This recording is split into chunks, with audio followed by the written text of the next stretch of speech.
Hey guys, welcome back to my channel. I am Danielle, aka Stitcherista here on YouTube, and today is going to be another diamond paint with me while I continue working on Treasure Studios Art Cherry Blossom by Lizzie Falcon. And I swear to God, every day I got to do little minute like adjustments. Jesus. It's like no cell phone tripod thing wants to hold your phone too when you have a case on it. My case is very thin. Like you would think, like, get with it, right? Yeah.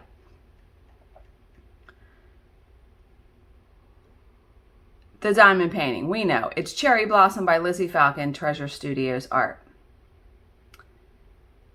So yesterday, I was off work. It was a good day. Any day not working is a good day, right?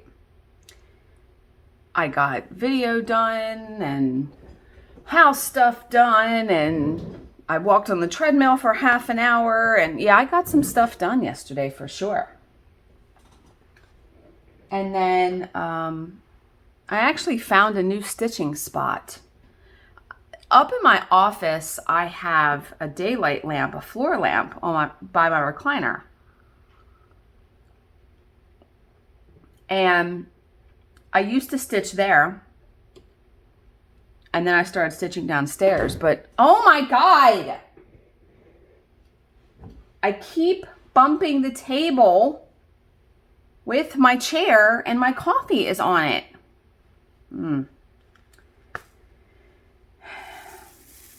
Anyway, if you watch my cross stitch vlog, I'll explain it better and show you in there instead of talking about it here.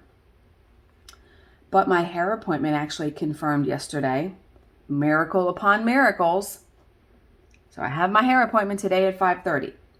Now I told Bill, I said, you know, I could be there till 8:30, 9 o'clock because doing what I want to do to my hair, it's probably going to take at least 2 hours. At least that, right? I said, so we're either going to you're going to have to eat without me, or we're going to have a late dinner. So he was like, well, we'll just have a late dinner. That's no problem. And last night I said, well, do you want to take me to the appointment? And then I'll call you when I'm ready to be picked up. It's only about 10 minutes from the house, if that. I said, I'll call you when I think I'm getting ready to be done. And you can come pick me up, and then we'll just go to dinner from there. He's like, yeah, okay. So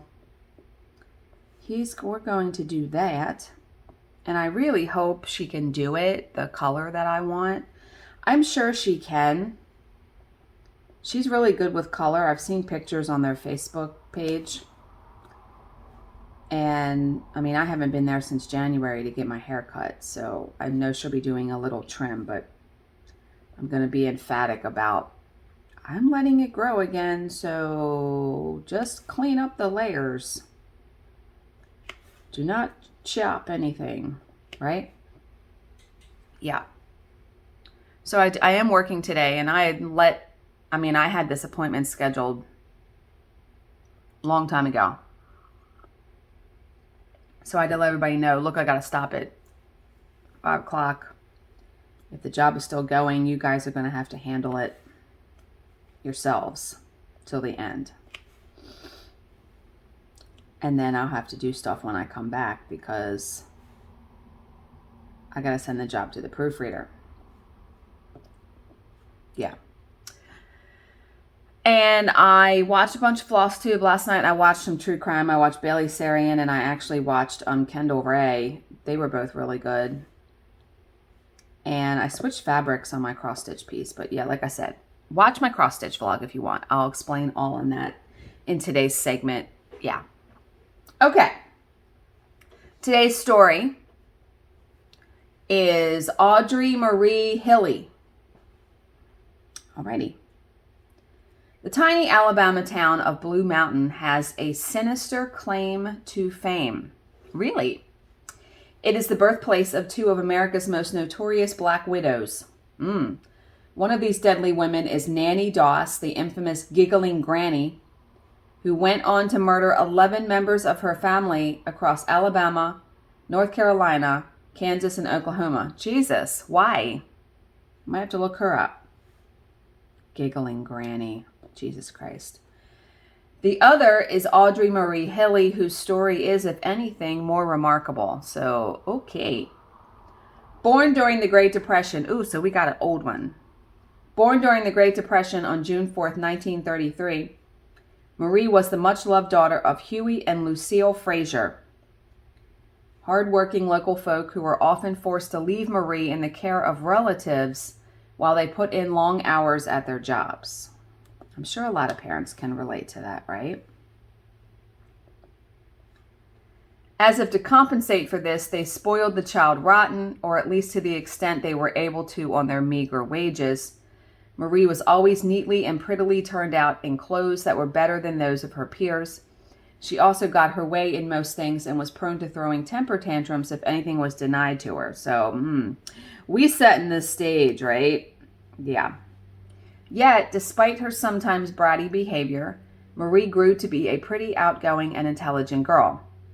In 1945, her parents moved to nearby Anniston, where Marie began 7th grade at Quintard Junior High School. There she came into contact with kids from the city's wealthiest families, the sons and daughters of mill owners and of local businesses. Not that Marie was in any way intimidated. Despite her own humble roots, she fit right in. And at the end of that year, she was voted the prettiest girl at the school. And later, at Anniston High, she was a popular student who attracted much attention from the male species. But Marie had eyes for only one boy. His name was Frank Hilly, a boy from a background similar to her own.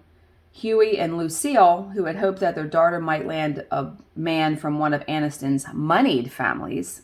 Yeah, I'm guessing you would hope that for your child, right? They were disappointed in her choice. They tried to discourage her from becoming too serious with Frank, but Marie, as always, stood her ground. When Frank joined the Navy, after graduation, she followed him out to California. Later, she moved with him to Boston and married him there in May of 1951.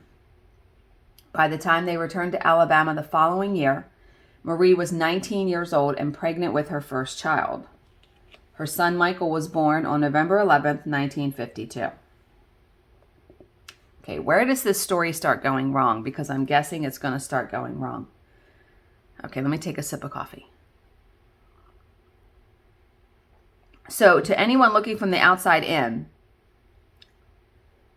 Marie and Frank appeared to be a happy family. Frank had a job in the shipping department at Standard Foundry while Marie worked as a secretary, and Michael spent his days in the care of his doting grandmother. Frank became a member of the Elks and the local chapter of Veterans of Foreign Wars, and Marie was active in the church. Behind the scenes, though, this all looks good on paper, right? Behind the scenes, though, trouble was brewing. Marie liked to splurge on material possessions, and her spending usually outstripped the family income. Oh, God. Even Frank's increased wage after his promotion as supervisor couldn't keep pace with his wife's extravagances. Oh, boy. In 1960, Marie gave birth to a second child, a daughter who she and Frank named Carol. Carol would grow up to be the apple of her father's eye, a situation which appeared to annoy Marie. Okay.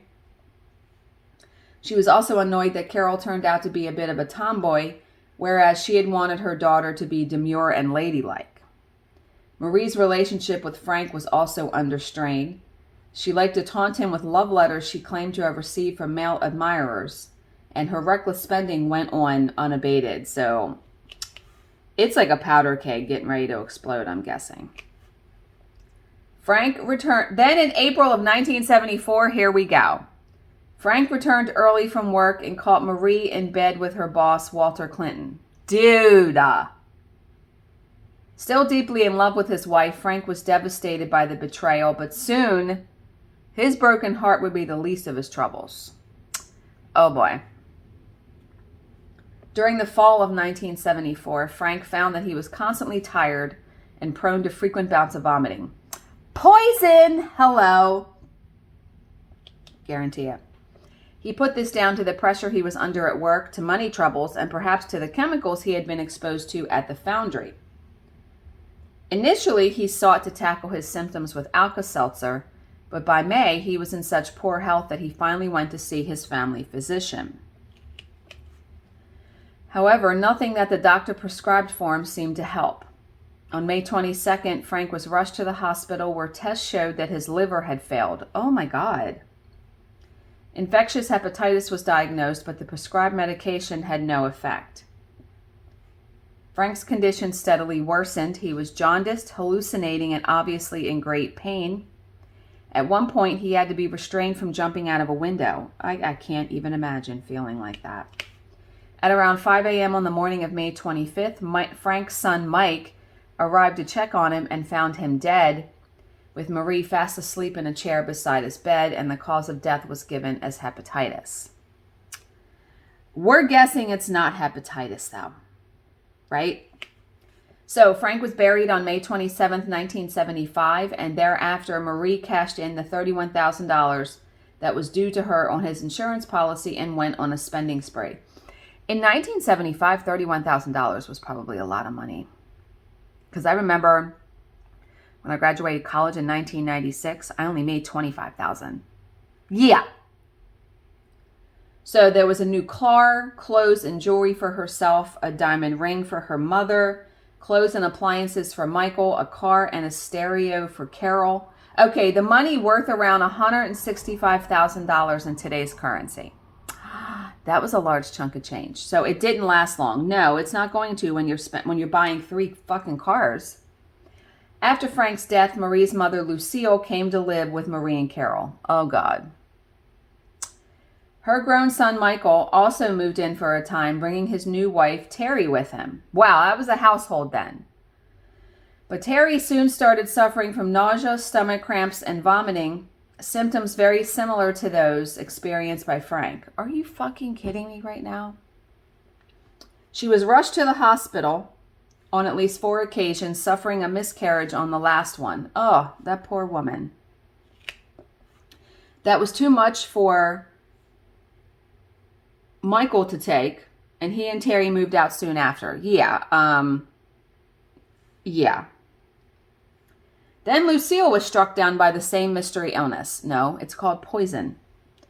She died in January 1977, although no suspicion was attached to the death since she had been diagnosed with cancer 2 years earlier. Wow.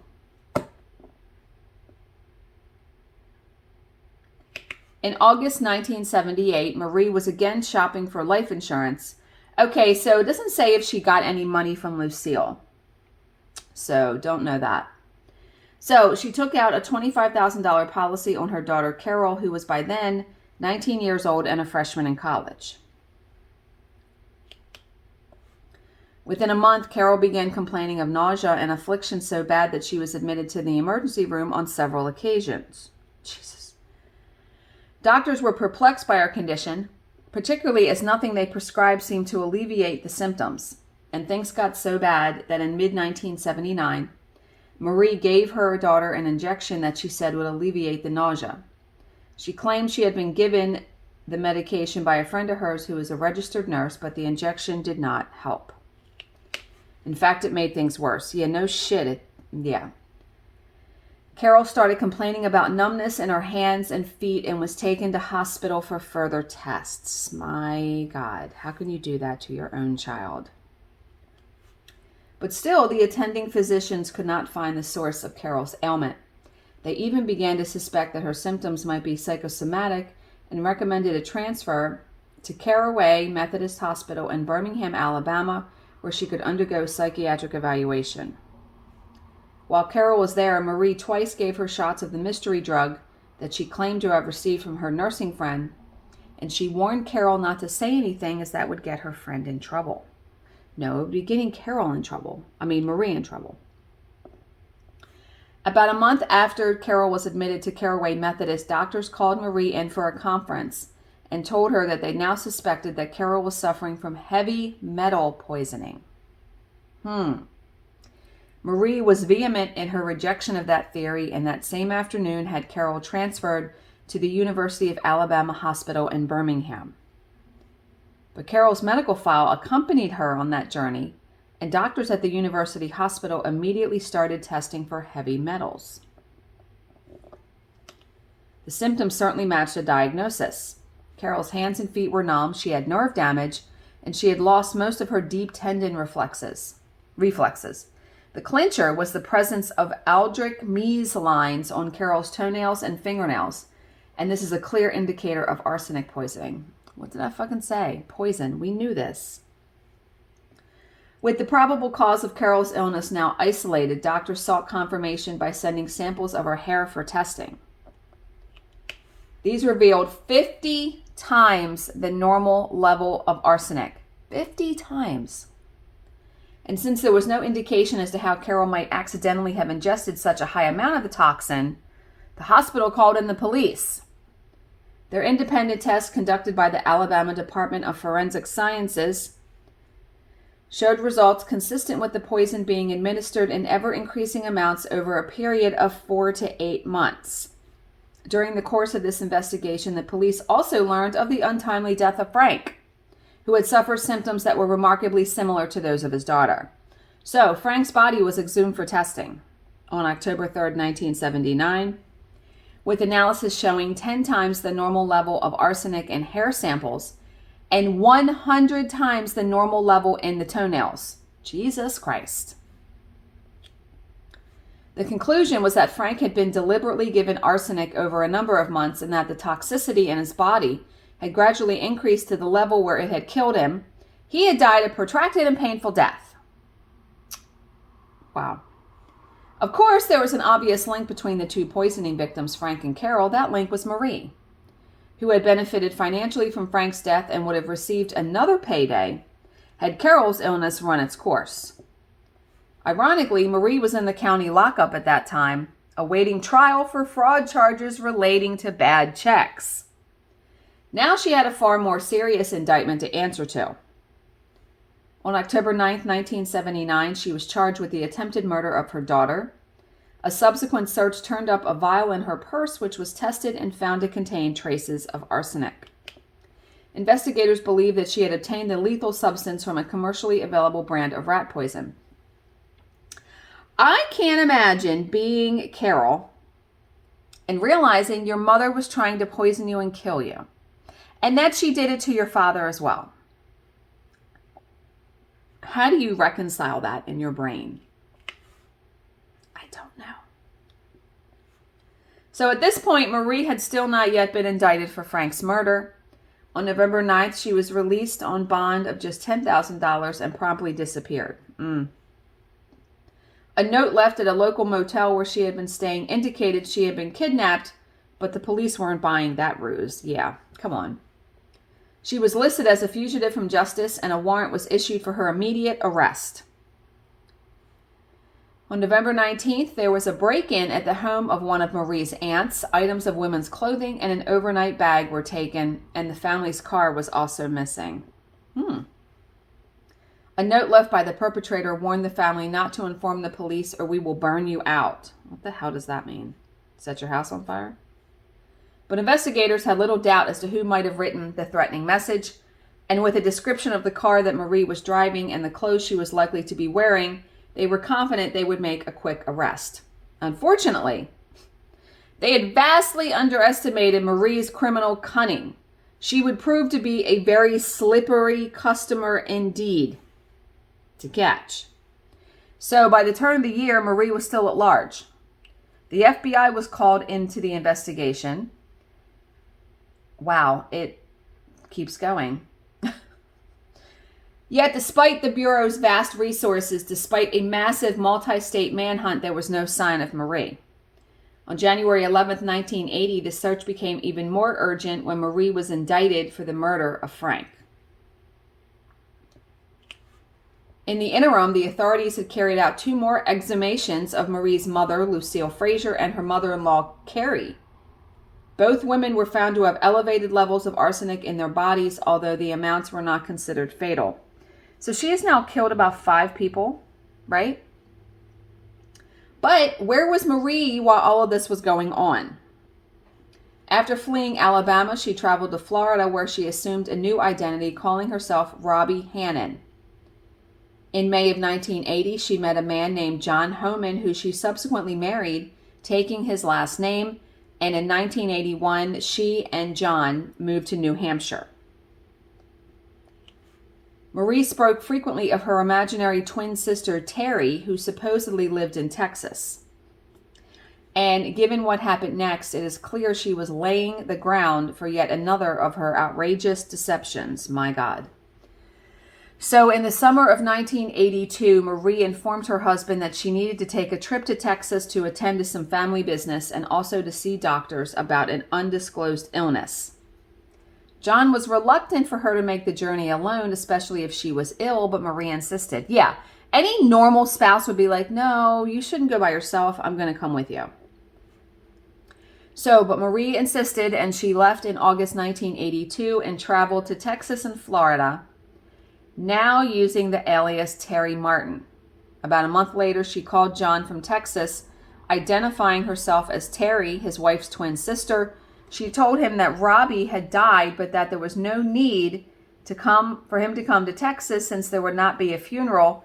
Robbie's remains had been donated to medical science. What the fuck? Wow.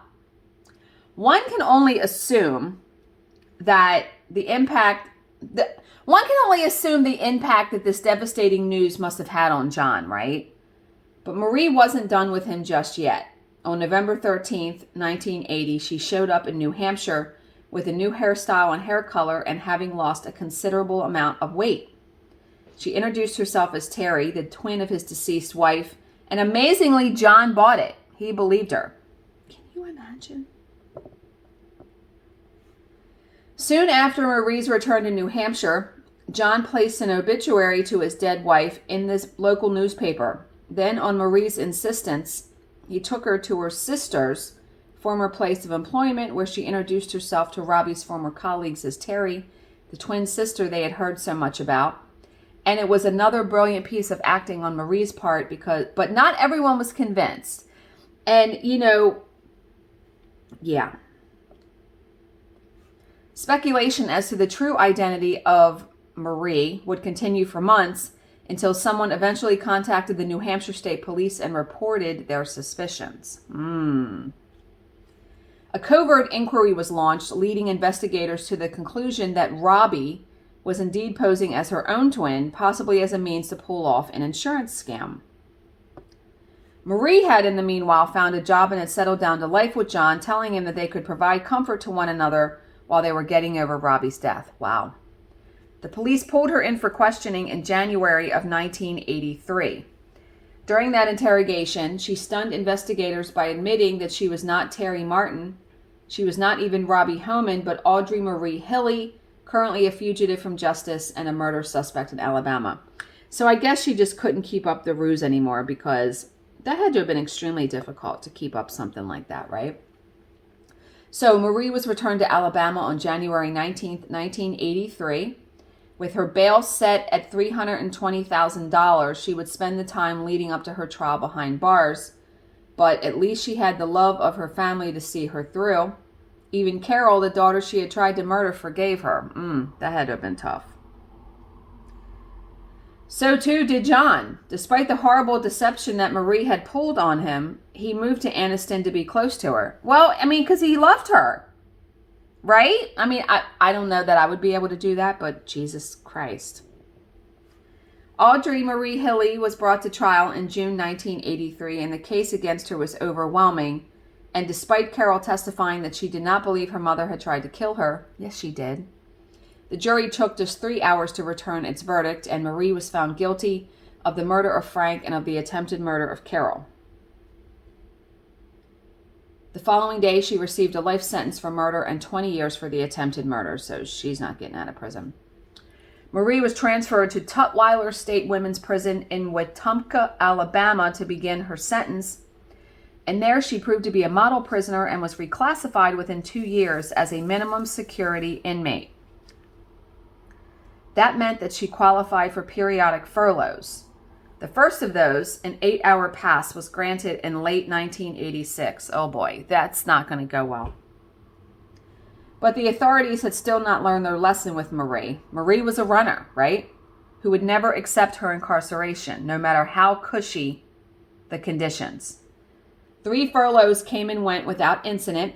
Then on February 19th, 1987, Marie left on a 3-day pass and never returned. Well, she wasn't going to do it on the first one. She wasn't that stupid. During her previous flight from justice, Marie had remained at large for almost 3 years, assuming various aliases. The authorities fully expected that she would pull off another successful escape and that it would take a long and arduous search to bring her back, and they were wrong this time.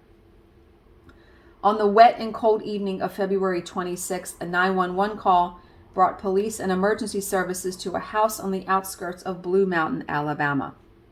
The householder, Susan Kraft, explained that a delirious woman had shown up on her porch saying she needed help. The woman said that her name was Sellers and that her car had broken down nearby, but given her disheveled appearance, Susan suspected she was lying. She nonetheless invited the woman inside to wait while she called a tow truck. That was when the woman collapsed on the porch and started convulsing, and Susan then ran inside and called 911. Good God, yeah.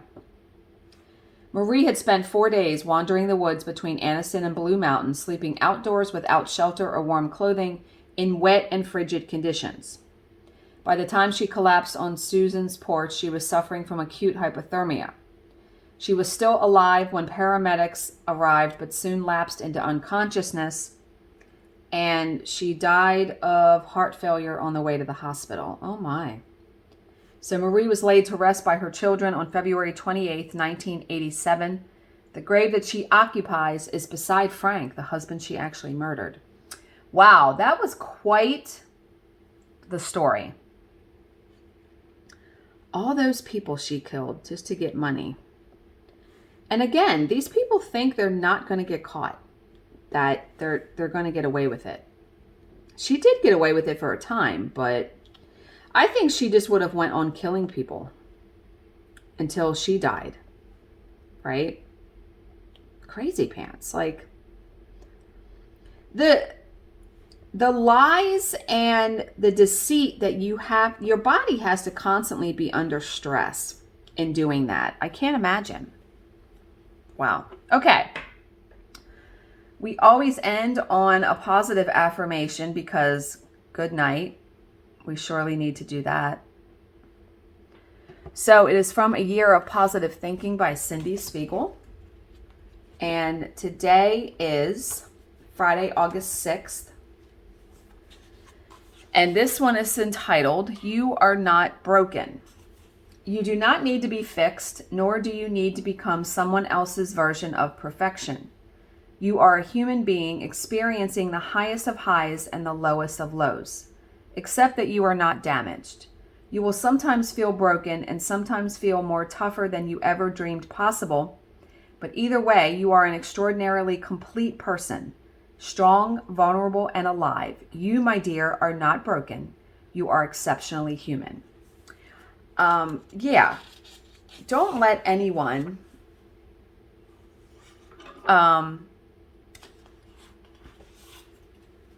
tell you or make you feel broken, right?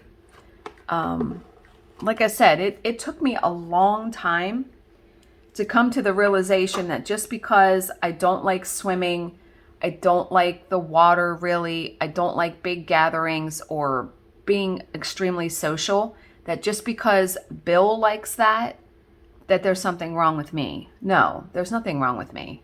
There's nothing wrong with anybody. You have your preferences. You like what you like and you don't like what you don't like, right? But yeah, I don't understand why it took me such a long time to come to that realization, but we're all just human. We know this. Okay. I hope you guys all have a fantastic Friday and a fantastic weekend, because I will not be back until Monday for true crime. Tomorrow, though, will be my cross-stitch vlog, and also I filmed myself finishing the Hocus Pocus coffee piece into a scrapbook layout. So 2 videos will go up tomorrow, but then I'll take Sunday off. So I'll see you again on Monday for my next true crime story.